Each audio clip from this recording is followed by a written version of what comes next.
Welcome to our program on China's New Silk Road with Mary Kay Magistad, highlighting her brand new podcast. We have a terrific audience. Over 180 people have signed up, including over a dozen of our board members, Singapore Consul General Lau, and our chair, Ken Wilcox. Our format today, I'll introduce our special guest, Mary Kay Magistad, and our moderator and board member, Orville Schell. They will have a moderated discussion, and then we'll open it up for audience Q&A. Speaker bios are on our website. They can also be found in the chat box at the bottom of your screen. If you have questions for our speakers at any time throughout the program, starting right now, use that chat box at the bottom of our screen. We do want this to be an interactive discussion. We have an hour for this program, and I'm pleased to get started right now with an introduction of our guest speaker, Mary Kay Magistad. Mary Kay launched her new podcast on China's New Silk Road just yesterday. It was created with the Global Reporting Center in collaboration with journalists from several countries that are featured throughout. Mary Kay has reported throughout Asia and China, opening NPR's first Beijing bureau in the mid-1990s and returning for the BBC program The World. Many of you are familiar with that. She was NPR's Southeast Asia correspondent. She's reported from every single province in China, most countries in Asia, and several in Africa. Mary Kay's Whose Century Is It podcast won a Webby Award. Mary Kay also taught international reporting and headed the audio journalism program at UC Berkeley's Graduate School of Journalism. Mary Kay, we are so excited to have you featured here today. Thank you for all of your support of our center. Our moderator today is Orville Schell. Orville is a longtime China watcher, author, and journalist. He's the former dean of UC Berkeley Graduate School of Journalism. He's now the Arthur Ross Director of the Center of U.S.-China Relations at Asia Society in New York. He has written at least 15 books, most of them on China. You can probably spot them when you see him soon on the shelves behind him. Most importantly, he is our Northern California Center board member. Orville. Well, thank you, Margaret. And it's great to be here with Mary Kay. I can think of few people who are better suited to sort of bridge the distance between China and all of the myriad countries which are involved in the Belton Road. So let's start, Mary Kay. Give us a kind of a quick sketch of what is the Belton Road Initiative and describe how it came into being and what its sort of extent is. Well, thanks, Orville, and thanks to the Asia Society for hosting this. Thanks to all of you who are here. Orville and I were just talking before we went live here about how we first met in the early 90s when I was doing a series for NPR on the Chinese diaspora in Southeast Asia. And I appreciated his insights and wisdom then, and I do now. I've learned a huge amount from your writing, Orville, so I'm particularly honored to have you in this conversation with me at the beginning of this podcast launch. So I thought I'd start with just talking a little bit about why I decided to do this 9-part podcast on China's Belton Road Initiative or New Silk Road, and then kind of sketch out some of the broad themes that are in the podcast.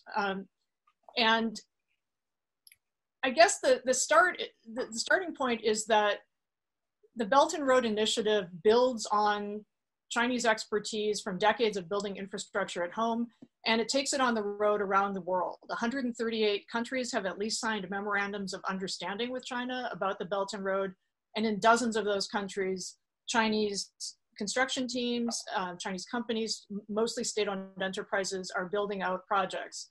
You know, roads, railways, ports, pipelines, 5G, fiber optic networks, and more.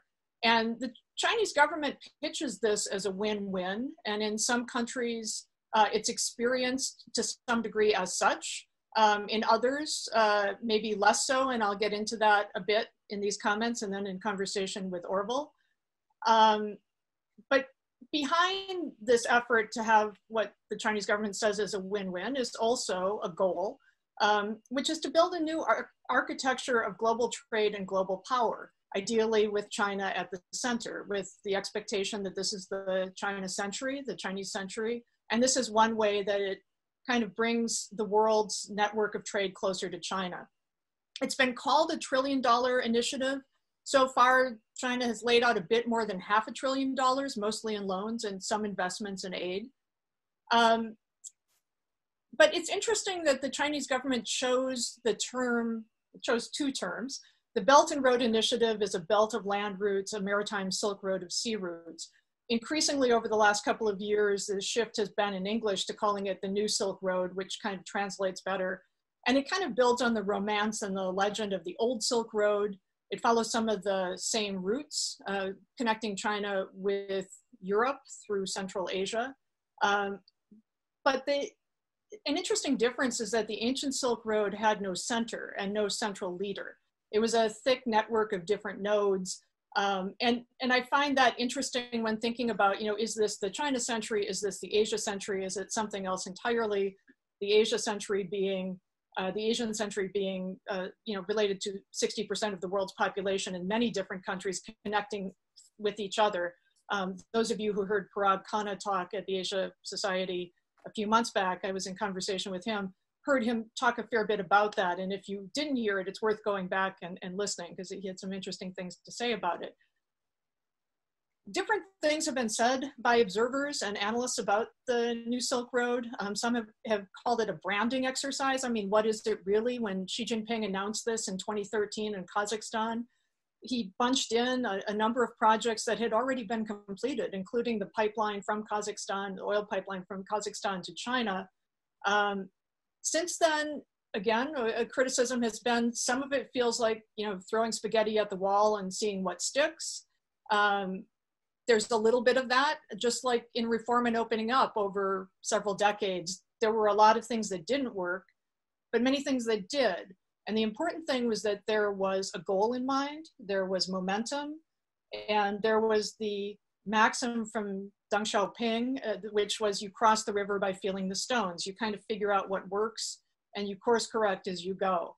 And I would say that a very similar approach has been used for the Belton Road Initiative, that the Chinese government has had to learn as it goes in dealing with different countries and understanding, kind of what forces are at play in each country, when they have to actually pay attention to what local populations want and how they feel about particular projects. I mean, that lesson was learned, for instance, in Malaysia in the 2018 elections, when Malaysian voters kicked out Prime Minister Najib, who had been very open to Belt and Road investments, and brought back in Mahathir Mohamad, who was saying, well, we don't want to become a colony again. Look what happened to Sri Lanka, where they couldn't pay their debts on a port that they didn't really need and that wasn't making money for them. So then a Chinese state-owned company got a 99-year lease of that port and of the area surrounding it. That was kind of a red flag to a lot of countries that were interested potentially in Belt and Road investments. And to the Chinese government's credit, it kind of, recalibrated. And in the 2019 Belt and Road Summit, the tone was less triumphalist and more, let's hear what you need, let's make this clean, green, and sustainable, this New Silk Road. It's important to keep in mind that in addition to the kind of approach of the New Silk Road changing over time, the amount of money that's being put out from China, that's being invested, that's being given as loans, kind of peaked in 2015, 2016, and has come down. That means that maybe the Chinese government's being a little bit more careful about who it lends to and for what projects and why. But my understanding from what I've seen in different parts of the world and from the research I've done on this project is that the goal still remains. It's not, the government's not giving up on the New Silk Road. COVID has slowed it down.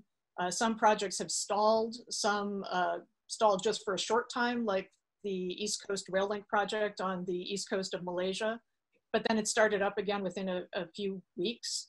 Others have been scaled back, like in Pakistan, in part because there was a recognition of, we're taking on more debt than we really can contend with. Some countries have asked for debt relief, or at least for a debt freeze. And at first the Chinese government was a little wary, it didn't really want to offer that, or at least was hesitant to offer it, until the G20 said, yeah, this is our policy, for 2 years, we're not going to enforce that countries have to pay back their debts, make their debt payments, because this is an unusual time. So on the one hand, it's been a good thing for a number of countries to get infrastructure they otherwise couldn't afford. In some cases, some populations question what are China's motives in building this infrastructure. And I guess one of the places where I reported where that was especially true was Cambodia. Now, on the positive side, Cambodia's GDP per capita GDP has grown fivefold over the last 20 years. And those 20 years were when Chinese investment really picked up in Cambodia. So that's a good thing. And there are industrial parks that have been built with Chinese investment and loans that have created thousands of jobs. But Sihanoukville, which is a town on Cambodia's west coast, it's only a port town at the moment, became effectively a Chinese city last year and the year before. Like tens of thousands of Chinese came in and were living there, and Cambodians there were really complaining quite bitterly until the government closed down casinos in Sihanoukville and tens of thousands of Chinese left.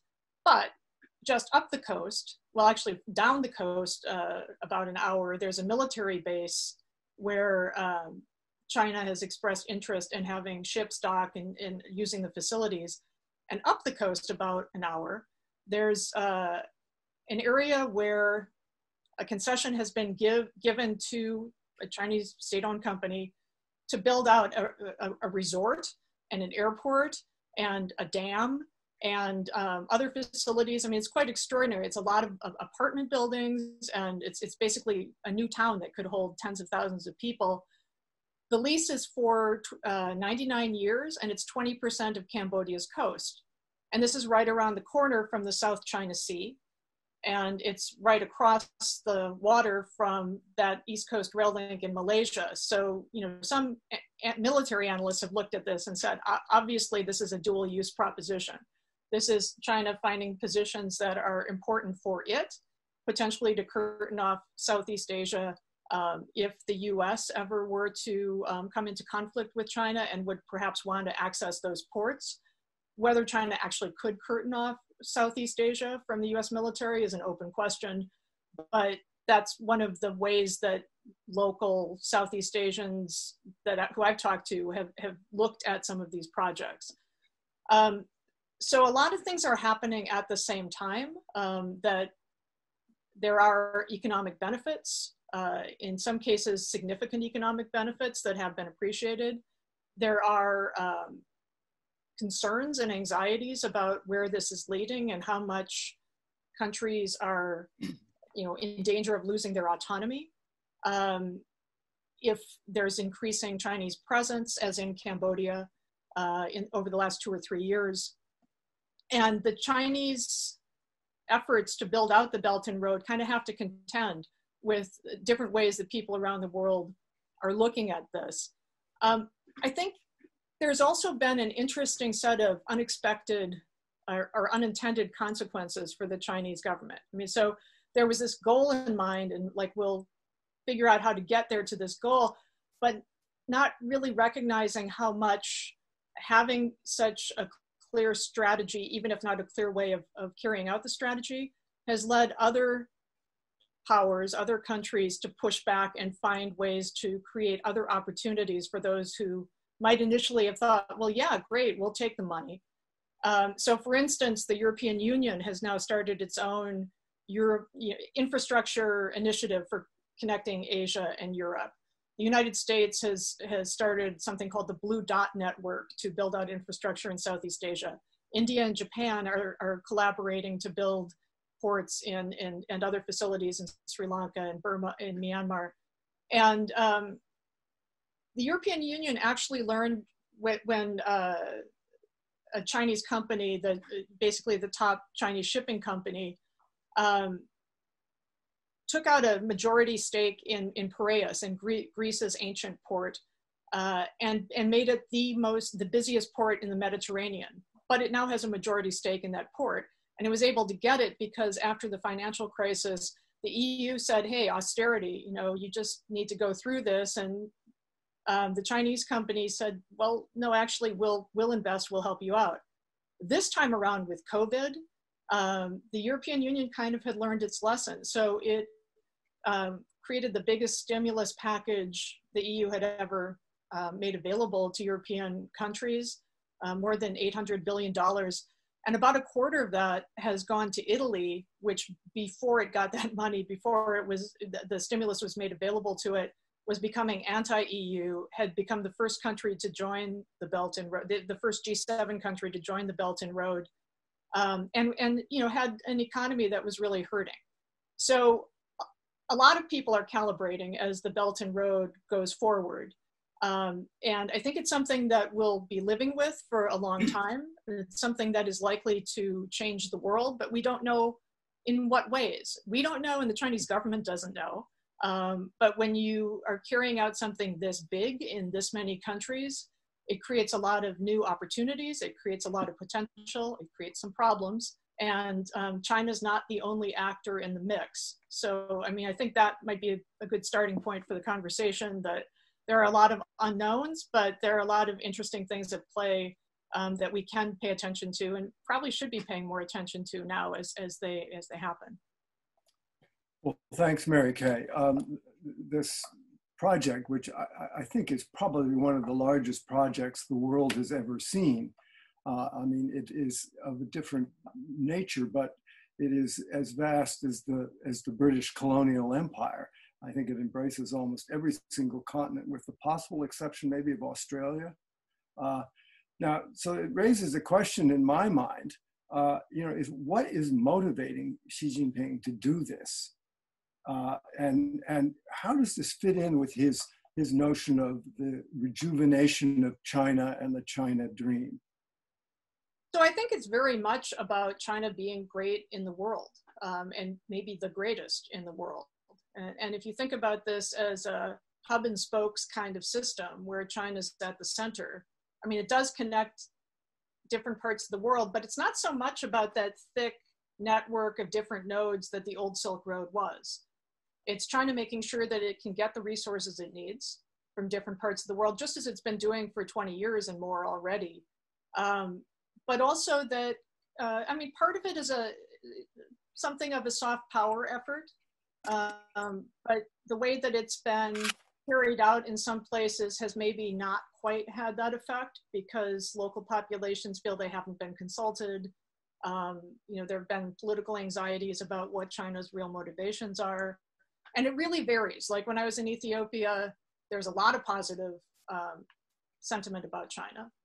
But in like Malaysia and Cambodia, less so. And in Italy, it's kind of all over the place. Some ambivalence, some negative sentiment, some more positive. So yeah, I mean, I think as an old friend and China military expert, Tai Ming Chung, said to me, you know, basically every great power, you know, when it was a colonial power, wanted to have its own architecture of power. And this is what China's doing. It's doing it without colonizing any place officially, but you know, it's got a strategy in mind. Like it's got its string of pearls strategy with ports that lead all the way from China to Europe, and many ports in Europe that it manages or partly or has a financial stake in. So there's a way that China can ensure that it can control trade enough that it can get the resources it needs, that it has options besides going through the Malacca Strait choke point. In fact, the East Coast Rail Link in Malaysia is one way that it cuts across peninsular Malaysia and could potentially give an alternative route in case the Malacca Strait ever wasn't passable. But it's, you know, it goes well beyond that. I mean, there's now an Arctic Silk Road. There's a digital Silk Road. There's a health Silk Road. There's a space Silk Road. I mean, I think it was like, okay, we have this idea. Let's riff on it. Let's expand what we're doing. Again, not dissimilarly to what happened with reform and opening up. You know, this works, so let's try this. So yeah, I mean, I think it does fit in. I think there's some cognitive dissonance though going on when it's kind of opening up to the world while at home, you know, sort of clamping down harder. There's a political purge underway at the moment. There's a call for military-civil fusion, for there to be more working together of the military and the civilian side in China to increase, you know, to basically move on technological innovation and other things that could help China achieve its goal of becoming a greater power in the world. And just, I think in a number of countries that admire some things about what's happened in China over the past decades, there are other things that just don't travel very well. The Chinese government would like other countries to see China's model as one that should be emulated. And it would be hard to do that because there aren't that many other authoritarian countries in the world that have the level of technocratic expertise that Chinese have. And for countries that are democratic, some of the other aspects of the Chinese system don't really appeal to them. So, I mean, I think each country, each population is sort of sorting out what about this works for us and what doesn't. And for the parts that don't work for us, what are our other options? So, I mean, it's a bit paradoxical, isn't it, that at the same time that China is making this sort of monumental effort to stake its claims globally, that at least in the last year or so, it has also managed to antagonize an incredibly interesting list of states. I mean, when you just look at it, I mean, the last few months, it's basically lost India. It's completely alienated Australia. It's put China, put Canada into a very different frame of mind. That was one of the earliest friends China had. Even Sweden and Norway. I mean, the most vanilla countries in the entire world that had aspired to a sort of neutral status have been completely alienated. So how do you square these two rather counterintuitive things that are going on to win friends, and on the other hand, you're losing friends? Well, I think part of it, and we talked a little bit about this before as well, is I think the Chinese government is so used to saying this is the way it is inside China that understanding, like really being empathetic about how other countries see China, China's rise, what China's doing, and trying to meet them halfway, trying to offer something that actually sounds appealing to them as opposed to what China wants imposed on them, is still sometimes a challenge for the Chinese government. And, you know, I mean, one manifestation of that is what's been called wolf warrior diplomacy. This idea of this is named after a Chinese action film where, you know, those who criticize China pay.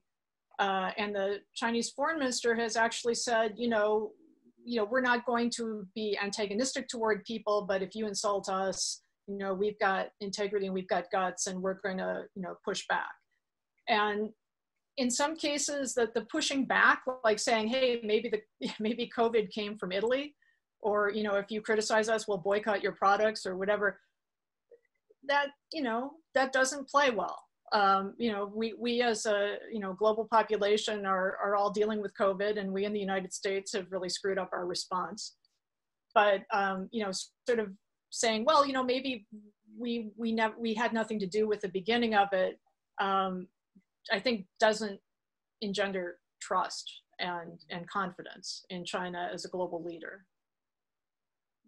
I'm wondering, as you've ranged around the world looking at this extraordinary network, what's most surprised you about it? I mean, where have you really changed your mind as a result of what you found?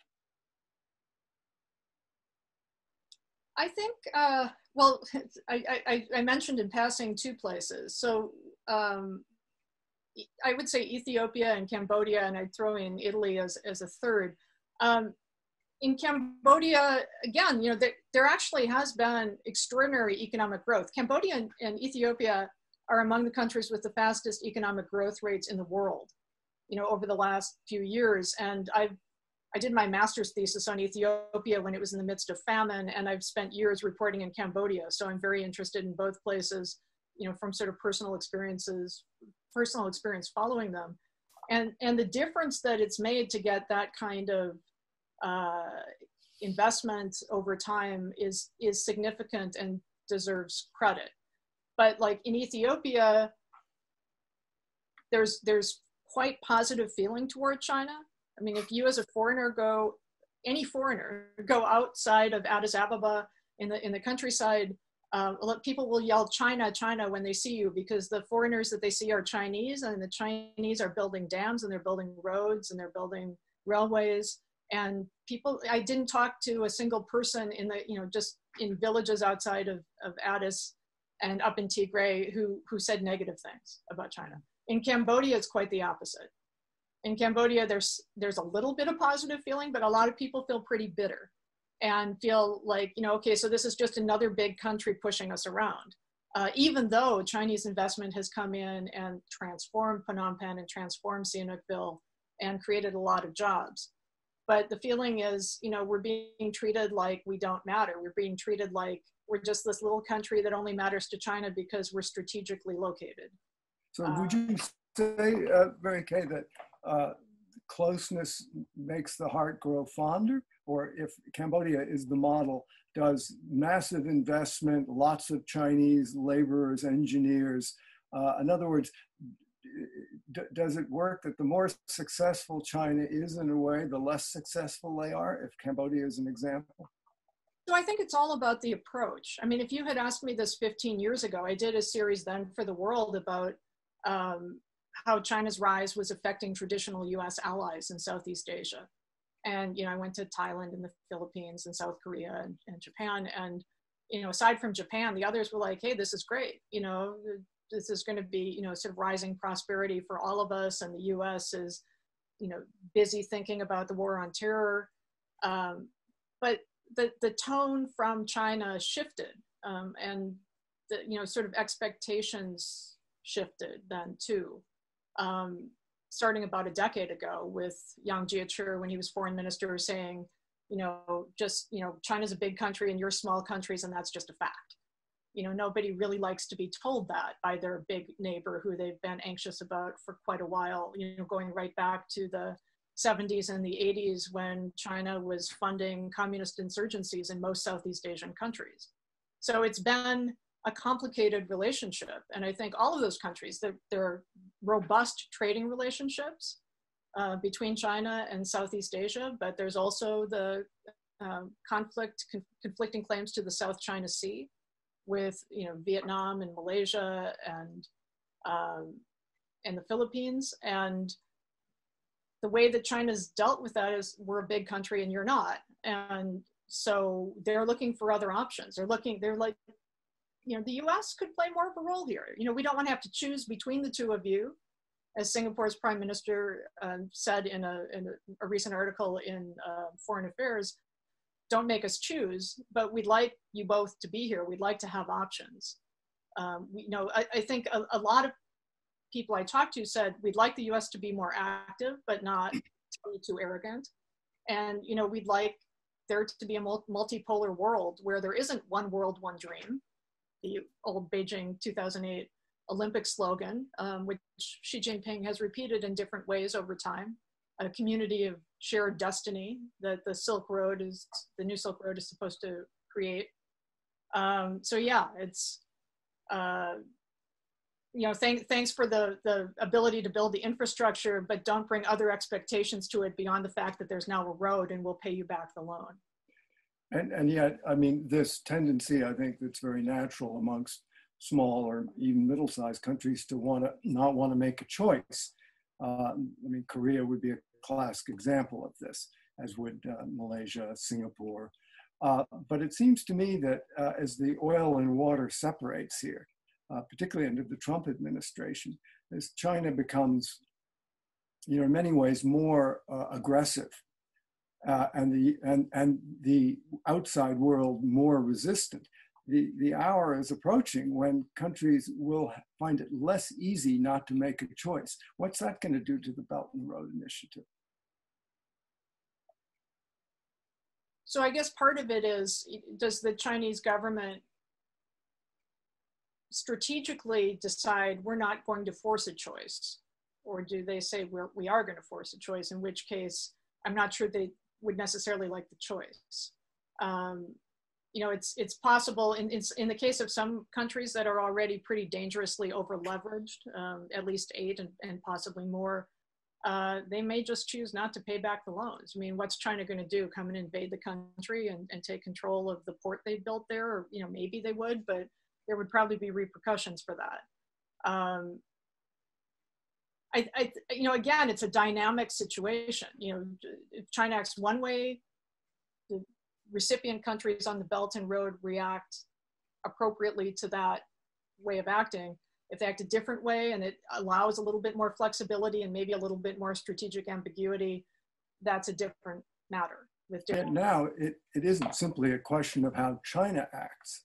The world is in motion, and the world is heading towards a kind of an irresistible division, which may force them. And I'm wondering, what are they going to do?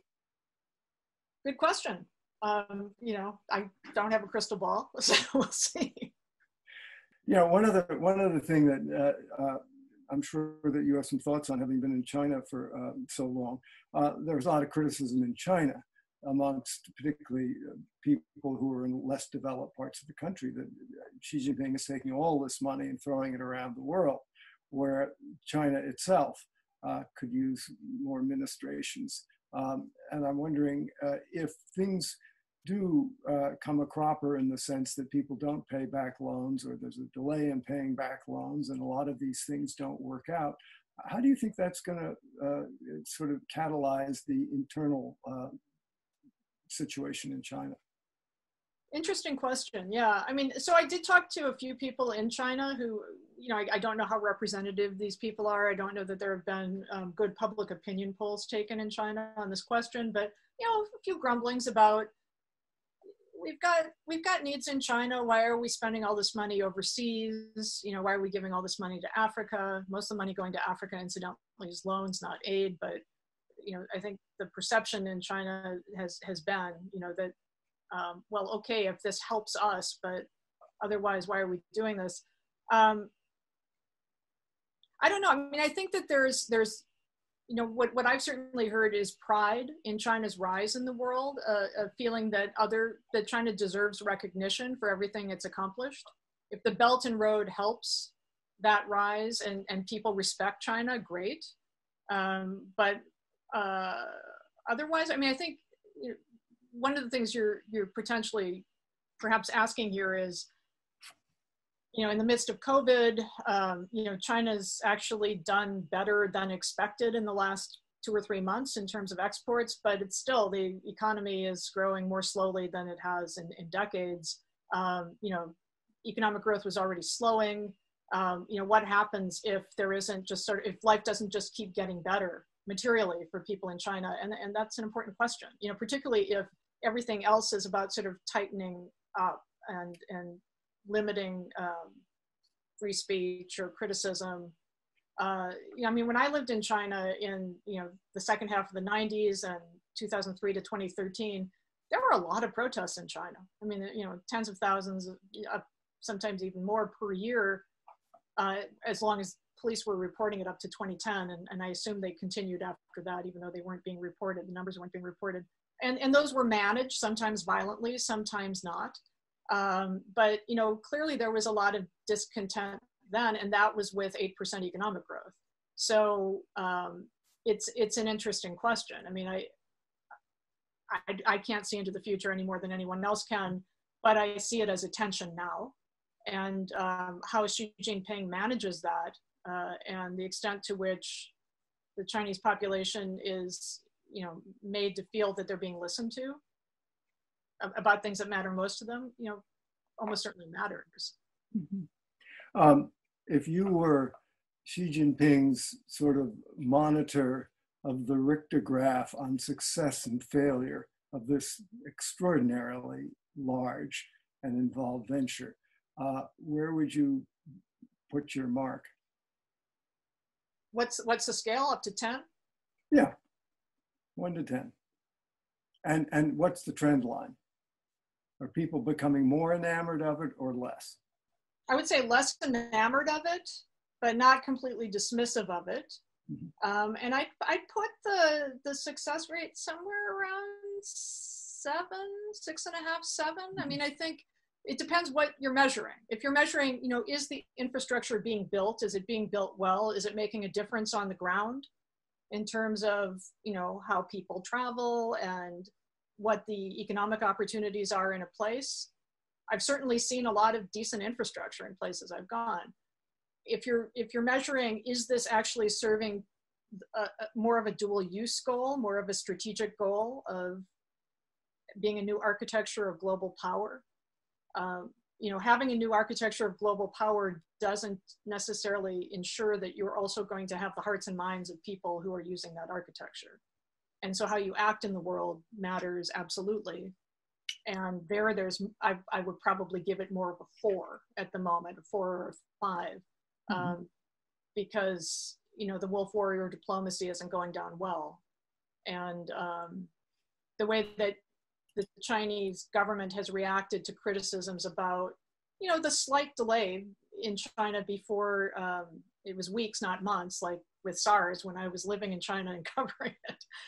Slight delay in making public how bad this COVID-19 epidemic was. I think if they just owned up to it and said, okay, we're wrong, we moved as fast as we, or we moved when we realized how bad it was, whatever, it would be at least something that people could accept as, okay, we're dealing with the same reality. But one of the people I talked to in the first episode on China's New Silk Road is actually an Asia Society member, Larry Greenwood, who's a former vice president of the Asian Development Bank and a former US diplomat. And something he said that really resonated with me was, you have to get over this thin skin thing if you're going to be a superpower. You have to accept that if you are in a position of power where you're affecting other people's lives, they're going to have opinions about you, and they might not all be positive. In fact, sometimes people hate your guts when you're a superpower. And, any American who's spent time outside of the US knows that when things are happening in the world that people don't agree with, you sometimes become a lightning rod for people who want to share their opinions with you about how they feel. And I think that's something that the Chinese government, and to some extent, some Chinese people haven't quite gotten used to yet. And the fact that, the reflex is to push back hard and to say, how dare you, rather than let me explain, is not working in China's favor. Yeah, and of course, the please let me explain is not the Chinese Communist Party's default mode. Right. All right, let's turn to some questions. One point before we do that, Mary Kay, maybe you could just quickly address. Of course, the Belton Road is also a way to export for China excess industrial capacity and, I might add, excess labor. So you have tens of thousands of people out around the world working in these countries, and steel and concrete and all these things are being exported. How's that working out? Well, it certainly does breathe new life into Chinese state-owned enterprises who had a lot of work at home for a long time, and it was becoming, it was less easy to get that kind of work. So being able to do it abroad helps. China's one-child generation includes a lot of young men, unmarried young men who might otherwise have been at home maybe without enough work. And so being able to send them out, some of them in construction teams or as engineers or whatever, both creates jobs and also, maybe takes care of something that might have been a social issue at home, something that could have contributed to social instability, or such had been the concern maybe a decade ago when I was living in China, and I heard that mentioned more than once. How is it working out on the receiving end? I think in a lot of places, people say, look, they do good work, but they keep to themselves, the Chinese construction teams. And by the way, why we could have done some of this work, and we could have done at least some of these jobs, why weren't, local people hired? So, that's again, an area where maybe managing how people in recipient countries feel about the work you're doing could be done a little bit more sensitively and effectively. by integrating, creating more jobs for local people and making it feel more like a genuine win-win, not just for, leader to leader, but also people to people. So just as there was an anti-colonial movement during the sort of colonial age, Tom Gold asked, do you see a trend of pushback by BRI countries against China? If so, what grounds? Do you see larger pushback by non-BR countries that might link up with BRI countries? Well, so there are 138 countries that have signed MOUs for the BRI. So, I don't think that it's most of the world's countries. There are some who have started to say, well, whoa, we don't really want to take out such big loans. Maybe we jumped in too soon. We're not sure that the projects that the Chinese government wanted to do in our country are the ones that are most important for us. And if we're going to spend billions of dollars on a project, maybe it shouldn't be this one. The European Union has pushed back quite a bit in the last year or so. Ursula von der Leyen, who's the EU commissioner, in her virtual summit with Xi Jinping in June, actually said, we know you've been hacking into computers of our hospitals and research institutions, and basically stop it. Italy and the UK and some other European countries that had been planning to use Huawei for 5G have backed away from that. India as well, obviously. So it's kind of a patchwork. I don't think there's really a unified, let's all get together and push back against China kind of effort going on at the moment. But there is a feeling that I think is shared among many countries of, we need to have more choice. We don't want this to be a world, one world, one dream, community of shared destiny on China's terms. So let's keep this open. Let's, figure out ways to work with each other and have that kind of thick network of different nodes connected in different ways that existed on the old Silk Road, and that increasingly is existing in Asia now writ large, and beyond. And in Africa, there's quite a bit of that as well. But it's not, China stay out. It's, let's figure out how we work this so it works for us. Let's figure out a way to deal with China so that, they know what they want. We need to be sure we know what we want, and we need to be able to stand up for it. So here, Michael Chui asks, what might be the impact of a Biden administration for not only the China-US relationship, but for the BRI countries? How will the rapid change of energy technology and energy infrastructure needs impact Chinese interests and the BRI initiative? So I wouldn't be surprised if a Biden administration would have the US come back to the TPP, the Trans-Pacific Partnership. Of course, now the Trans-Pacific Partnership has changed a little bit. The intellectual property sections are a little different than they were when the US was the leader of the Trans-Pacific Partnership. I think that some of what has happened in the last year or two, now we're getting a little bit away from BRI, but what's happened in the last couple of years, 2-3 years between the US and China, some of it was a corrective that kind of needed to happen, but not necessarily in this bellicose way. I think a lot of the imbalances that existed in the relationship as China rose and the U.S. was like, well, wait a minute, how is this affecting our interests? Kind of needed to be addressed, but something that I think President Biden would do that President Trump hasn't is think about investing more in the United States in ways that would help the US play the kind of role in the world that is attractive to countries when China comes in. We want to invest in your country. We want to, do research and development. You have research and development parks or centers in your country. We want to collaborate scientifically. We want to collaborate on technology. The US does some of that, but we haven't invested as much in research, open research and development as we used to. And, if the US wants to continue to be a major player in the world, if not the major player, it's one thing that the US could do better, I think. This is my personal opinion. On energy, the belt, it goes in different directions on the Belton Road. So there are a couple hundred coal-fired power plant projects, but in some places like Kenya, local populations have said, no, we don't want that. We don't want to choke on this kind of of pollution, as Chinese have done for decades. And so, we know that you export renewable energy. China's a global leader in exporting solar panels and other renewable energy products. So, how about that?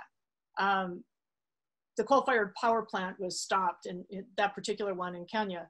But it's interesting. I mean, the Chinese government could be more proactive in having more renewable energy as part of the Belton Road and really having it be clean and green. And I will say that in Kazakhstan, which is one of the countries that I focused on, it's the next episode, in fact, I talked to a businessman who also, he's half Kazakh, half Kyrgyz, and he was in the Kyrgyz government right before the fall of the Soviet Union. He now runs a company that builds wind energy projects. And he said he went to the US, he went to several European countries, he went to Turkey, he couldn't get financing. And finally, a Chinese company said, hey, we'll come in and we'll help build this.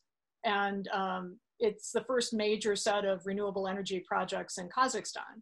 So it's not all, there are a lot of different things happening at once. And I think when you look at the Belton Road in particular, and you look at China in general, as many of you know who are listening to this, it's complicated. Something and its opposite can take place at the same time. And that definitely is also the case on the Belton Road. So Mark asks, can we expect to see an imperial China modeled on China's past, or one modeled on the West, or something different altogether? It is hard not to see an expansionist China at this point, seeking to push its borders back against Mongolia, Tibet, India, Xinjiang, etc., even its engagement with countries as distant as Italy. So I mean, how much of this would you say is benign, and how much of this would you say is China really wanting to sort of put its global footprint out to say we're back and we matter? Well, I think they're definitely saying we're back and we matter. And I think, there has been pushing over the last decade plus. You've seen it, I've covered it when I was based in China, with the South China Sea and with increased Chinese presence in different parts of Southeast Asia, pushing, the skirmishes or the, small battles on the Indian border, new claims in territory in Bhutan. These are all actions of a government, I'm guessing, without having talked directly to Xi Jinping, I'm guessing that, kind of feels like we have a moment now when we're strong enough that we can push for this. Who knows what's going to happen in 10 or 20 or 30 years? Our economic growth is slowing, our population is aging. But, for now we have a strong military, and Xi Jinping has focused on trying to modernize and strengthen the military, which has in any case had a double-digit growth in its budget for as long as I've been covering China. So it's been a long process of China trying to become a power that can defend itself and defend its interests, and maybe not just defend, but also push for its interests in the region at least. One of my later episodes in this podcast, I reported in India, and it looks at how this whole Belt and Road thing looks, with Pakistan being part of it, in India, and how Indians see a very different future for Asia and for the world. And the Belt and Road feels very much like a threat to many people in India. Not all. There are people who are engaged in trade with China and feel that that's been good for them. But whether China is going to be imperial doesn't depend just on what China wants. And when I say China, I'm talking about the Chinese government and the Communist Party. Because I think a lot of Chinese people, you know, well, there's a lot of nationalism there, as there is here in the United States. They don't necessarily feel like, you know, we need to control people around us. I think there's more of a feeling of we want respect. I mean, it varies, you know, but I've certainly talked to people who in China who don't really want China to be at war, you know, to be gaining new territory. And of course, the Chinese government has long said its narrative is, you know, we're not hegemonic, even though if you look at maps over time, the Chinese state certainly has expanded. So again, a lot of different things happening at once, but I mean, I think the thing to watch is that Xi Jinping seems to have goals that are a little different from his immediate predecessors, all his 3 immediate predecessors. And the fact that he has those goals doesn't mean that he's going to achieve them, both because he's going to get pushback from outside of China and because he might get more pushback from inside. So, I mean, lately, because of the pandemic, but also because of the antipathy that's been generated between the US and China, Xi Jinping has talked more and more about self-reliance and what he's called dual circulation, namely to emphasize the Chinese domestic economy, not reliance on projects abroad. So yeah. How does the Belton Road play into this? Well, I think there's an emphasis on shifting the economy so that it's less dependent on exports and relies more on internal domestic consumption.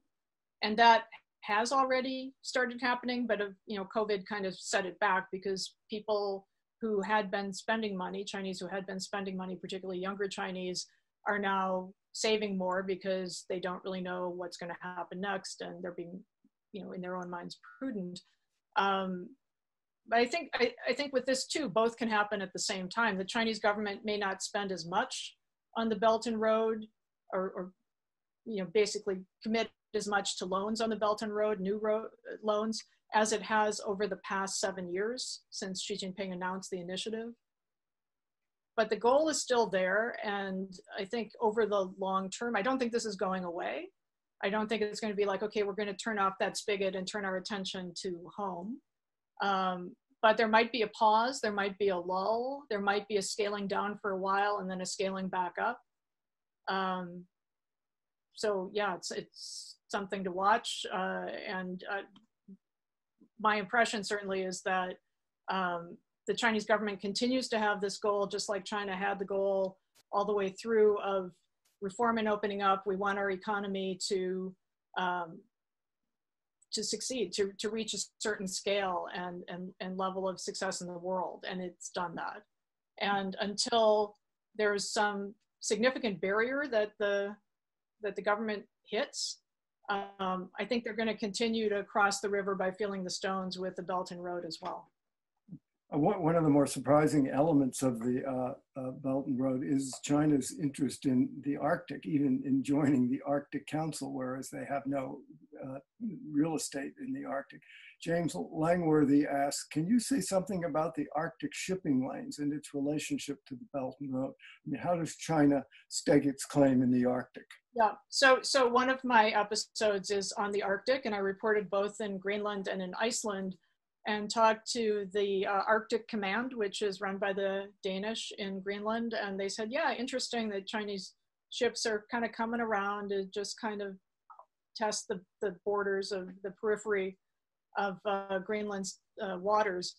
They're interested in the northern sea route, and they would probably be working with with Russia, excuse me, writing slip there, with Russia to use that.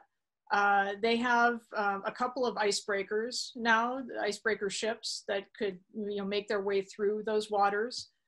Within Greenland itself, there's Chinese interest in investing. I believe that they have already made the investment in a couple of mines that are now available due to climate change and to Earth being soft enough that you can actually dig into it.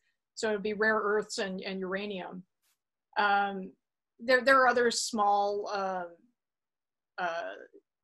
interests in like the fishing industry in Greenland. There's a fish packing company, Chinese company in Greenland, but you have to keep in mind, Greenland is like 56,000 people total in this country that's, it's actually a protectorate of Denmark, but in this territory that's huge. And in internal... standing army. Yeah. Well, there's the Danish military, but... that too. Right, but in one of the Chinese institutes, a sort of military think tank, there had been a comment made about a couple of years ago about how, so there's this really strong independence movement in Greenland. The majority of Greenlanders would like to be independent of Denmark. And we should keep an eye on this as an opportunity, because there will be this independent country with all these resources strategically located. And it was right around that time that President Trump thought it would be a good idea to try to buy Greenland. So the Greenlanders are like, we're open for business, but we're not for sale. So we can talk. But at the moment, the Danes are of course not interested in. They would like to postpone independence as long as possible, in part because they see this as a challenge. Well, this does give us of the dimensions of this project. It's not just on the old Silk Road. Last question. In your podcast, Steve says, Larry mentioned that the Belton Road loans are not at the standard of the ADB or other international lending institutions. The unspoken element of the comment is corruption. Is there any evidence of corruption in these Belton Road loans? Is it integral to the program? Any idea of its extent? So the thing that Larry focused on more based on his ADB experience was the fact that the ADB and the World Bank, well, it's a couple of things. First of all, they impose conditionality as a way of making sure that projects are going to work, to basically change policies so that the infrastructure projects can make money that will allow them to pay back the loan. Also, they tend to have lower interest rates and longer payback periods than some of the Belton Road loans given by Chinese banks. So they're less likely to expose recipient countries to being over leveraged and to the kind of experience that Sri Lanka had. In terms of corruption being an endemic part of the Belton Road initiative, I would say not more than usual in Asian dealings and probably global dealings in infrastructure. I mean, in the United States, there's corruption in construction projects as well. I haven't heard evidence. I certainly haven't heard sufficient evidence that the Belton Road initiative stands out as being particularly corrupt. How about in host country, the people there who accept projects? Well, Najib in Malaysia lost the election and was convicted for corruption, in part related to Belton Road investments that came in, parts of which disappeared, but also related to other deals he was involved in as well. Well, listen, I think we have to stop there. Thanks very much, Mary Kay. And good luck on your other 8 parts. It's really quite a titanic project you've undertaken, but so is the project that you were reporting. So with that, our thanks, and let me turn it back to Margaret. Thank you, Mary Kay and Orville, for that rich and informative discussion. Congratulations again on your podcast, Mary Kay. Lots of hard work has gone into that. The podcast is called On China's Silk Road. It's 9 parts. A new episode is going to drop every Wednesday, and you can check it out across a number of platforms, including Apple, Spotify, Google, and Stitcher. Please do check it out. If you are interested in more on China, Orville's work at the U.S.-China Center at Asia Society in New York, China File, that's a great resource. Also here in Northern California, we're going to host the second of our 5-part U.S.-China program series, Seeking Truth Through Facts. Our program on Monday, September 14th, will be on Hong Kong national security law and the future of financial markets. We have MSCI Chair Henry Fernandez speaking. We have over 220 people signed up, so please do join us for that We've hosted globally well over 200 virtual programs since Shelter in Place.